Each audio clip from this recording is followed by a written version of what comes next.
All right, this is the video to continue the section 5.5, 5.6, few examples that we had left. So we want to find the exact solution and a 2 decimal approximation for each of the following problems. And notice that this is 2 different bases on the left side and the right side. 4 and 3 can never be the same base. You could write 4 as a base 2, but you can't write 3 as a base 2, so we're stuck there. When that happens to us and our variable is in the exponent, the best way to solve is to take a log of both sides. Now you're welcome to take log base 10 or natural log. Either one is okay, as long as you have your calculator handy. So we will then be able to pull this power to the front using our log properties. So that's x times log 4 equals log 3. Divide both sides by log 4. So this would be considered our exact answer. Log 3 divided by log 4. Now, to get our approximation, we'll want to use our calculator.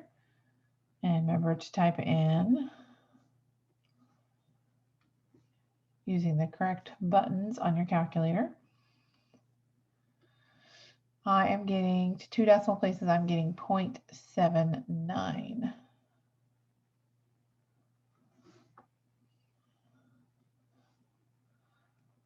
So that's my approximation.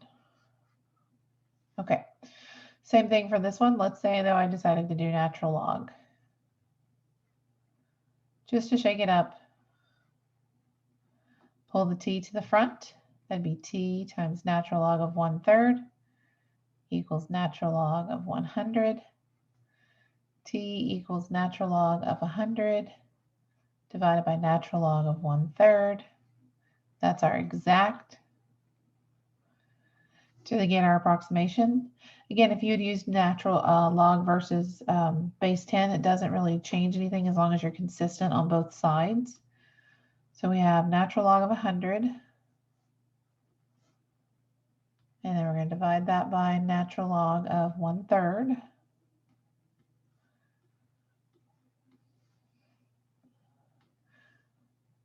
And that is negative 4.191, so negative 4.19.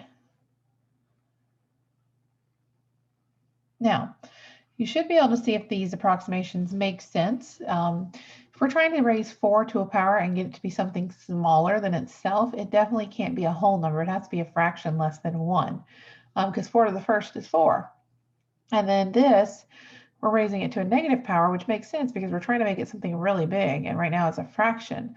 So this would flip it upside down, and then we would raise it to 4.1 power because the negative would flip the fraction around. So that is, at least that makes sense that these could be possible solutions. For number 5, we did one of these. We're estimating using change of base. Change of base, remember, allows you to make these either base 10 or base E, so log or natural log. If you do the following, we take something that we don't always have a button on our calculator for, and we turn it into something we do. So if we take this, you get a log over a log, and that's base 10 is what I'm using. If you want to do natural log over natural log, that's just fine. But then remember, the argument of the original log is the argument on top, and the base of the original log is the argument in the bottom. So this is the exact, if they asked us for the exact.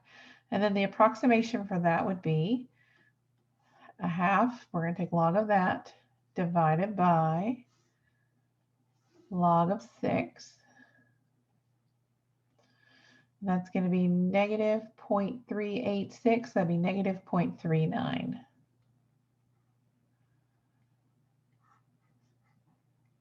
Okay. Now for number 6, this is using change of base the opposite direction. So this is someone had changed their base to log 7 on top and bottom, and we don't have that button on our calculator, so we're going to back this up a little bit. Remember that the change of base formula said if you have something like this, you can change it to a different log where the argument of the original is on top and the argument of the, or excuse me, the base of the original log is the argument on the bottom. So see, we're already on this side. 7 is kind of that common base that they've changed it to. So we're going to change it back so that this is the argument of the original and this is the base of the original. So we can take that change of base formula in either direction. And the reason that's nice is because 243 is a power of 3. 3, I believe, to the 5th. I'm triple checking that on my calculator. So log 3, and then this is 3 to the 5th. And then we know a property that says if the base of the log and the base of the argument match, the answer is the exponent. And that makes sense because this says 3 to what power equals 3 to the 5th. So it is 5. All right, we have just one more problem to do a solution set on, and then we have 2 word problems to finish out this set of notes. So we said that in class, we did part B, we said the only way to really solve a problem where you have different bases on each side and they can't match, and you have x's in both exponents, the best and only really method we are going to use for this is to take the log of both sides. So we take the log of the left side equals the log of the right side. We're going to pull those powers to the front. This is 2x minus 3 times log 4 equals x times log 5. So this one's a little bit less messy on the right side than our one we did in class. We're going to distribute that log 4 to everything on the binomial here. So that's 2x log 4 minus 3 log 4 equals x log 4, or log 5, sorry. And then we want to get all of our x's on the same side. So I prefer to keep things that are larger positive. So I'm actually going to subtract x log 5 over, and I'm going to add 3 log 4 over. We're keeping all the x's on the same side together and all the non-x's on the other side. So I subtracted over x log 5, and I'm going to add to the other side 3 log 4. Okay, once you've got your x's on the same side together, you can factor that out like a GCF.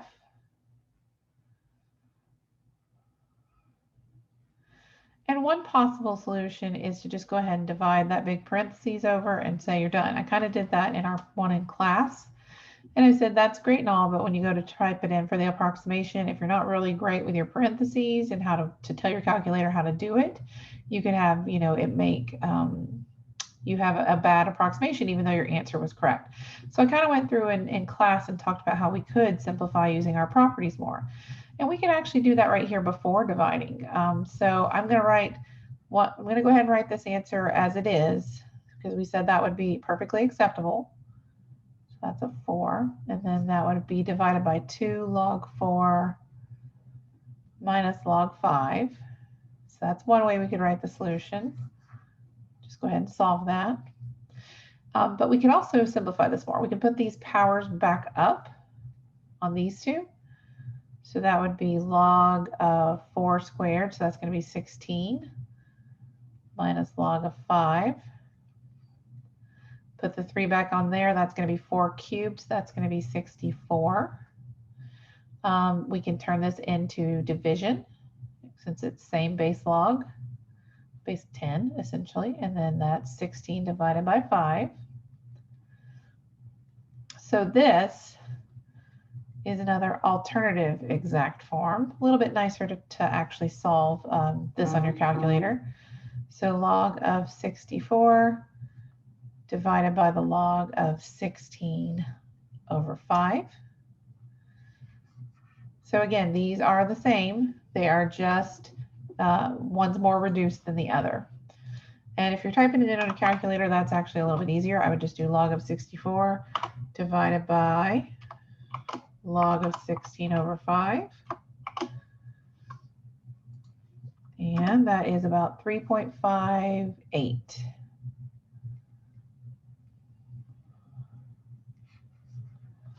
This is our approximate. Okay, the last thing in this section of notes is we have 2 problems at the end. These are just word problems showing us again how to use log properties to our advantage when solving problems. So let's see, this says use the compound interest formula to determine how long it will take a sum of money to double, so that means twice itself, if it is invested at a rate of 6% per year compounded monthly. Now, they never told us the amount of money. So if that ever happens and you do know at least what the relationship is with the money, you can just make up your own scenario. That only works if they tell you how P and A are related to each other. So I'm just going to make it really simple. And this is double that. So that's going to be 200. We will, because the first step we're going to end up doing is dividing the 100 back over to the other side. So no matter what we pick, we're always going to divide and get 2. So this is just a specific setup where, because they told me it's going to double, it really doesn't matter what P and A are. We always divide and get a 2. We do know our rate is 0.06 and we're compounding monthly. And we're looking for how long. So we don't know the time. So if I put in my 200 equals 100 parentheses 1 plus 0.06 divided by 12, and then 12 times t. And see, this is why I meant by it really doesn't matter what we make P and A here, as long as we know they're related by being double of one another. Because when we go to isolate, and you always want to isolate the base that has your exponent, which is this parentheses. When we go to isolate that, we always get divided over on this side, turning into 2, because that's what double would do. It'd be double what we had. So again, we've got this nasty kind of decimal fraction base that's going on. So the best way to deal with this is we're going to just take the log of both sides, because then we can pull this 12t to the front.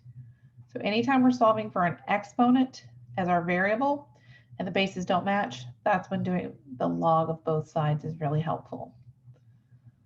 So that's going to be this nasty long thing. And we don't want to type this in and estimate it. That will get our answer off. So we're going to bring that 12t to the front using our log properties at the beginning of this section. So now we just need to divide everything over to get t by itself. So it's going to be log of 2 divided by 12 and this big log, log of 1 plus 0.06 divided by 12. So the bad thing about this one is that we do have to type all of that in. And if you've got a nice calculator, you might be able to type it all in without, worrying about any of the steps or clearing anything. If you don't, you may have to work out, in stages what you have, but you really don't want to round until the very end. That's why when I told you in class, if you need to type this whole thing in, add an extra parentheses around the whole denominator or the numerator if there's more than one thing in the numerator. That'll just help your calculator read it correctly. So let me get this finished. And times log of that. So I'm getting 11.58. which is in years. So it's going to take exactly 11 and a half years almost, a little over, because we're not exactly 11.5. But that's how long it's going to take this money to double based on that rate and that number of compoundings a year. Okay, so let's do this very last one. It says a drug is eliminated from the body through urine. We've seen this formula before. Suppose that a dose of 10 milligrams, the amount of the drug remaining in your body T hours later, is given by this formula. 10 is the initial value, and we learned that 8% of it is being retained every single hour, and T is obviously in hours. In order for that drug to be effective, at least 2 milligrams must be in the body. So we want to know, first of all, when is 2 milligrams left in the body? So that would be our future value would be 2. So 2 equals 10 times 0.8 to the t. We're trying to solve for t, which is an exponent. So first thing, isolate that base. That would be 1/5 equals 0.8 t. And 1/5 is not the same decimal as 0.8. So we don't have same bases. Therefore, I'm going to take a log of both sides. That allows me to pull that power to the front on this second base over here. So we're going to pull the t to the front using our log properties. And we're going to divide by log of 0.8.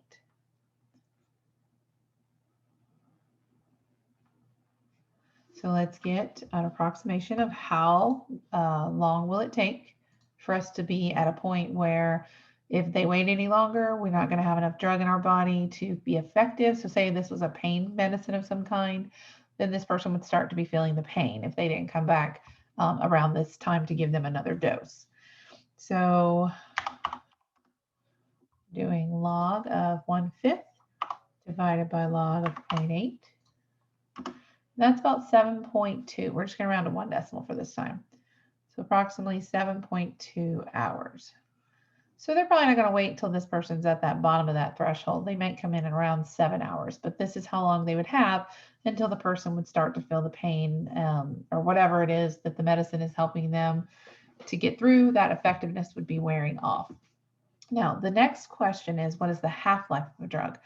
If you start out with an initial dose of 10 milligrams, the half-life refers to half of that initial dose. So we want to know, when is our future value 5 milligrams? Okay, so that's the half part. Now we're going to be figuring out, when will that happen? So the half-life of the drug is going to be when I have 5 milligrams in my system. So it shouldn't take as long as this, because that went all the way down to 2 milligrams. We're going to isolate just like we did. Always get that base that has the exponent by itself. And this is the same process as up above. We're going to take the log of both sides. Again, if you want to use natural log, that's fine. Do it on both sides. Pull the power to the front. And divide by log of 0.8.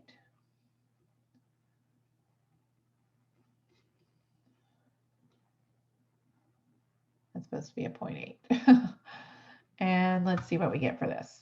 So 0.5, because that's half, log divided by log of 0.8.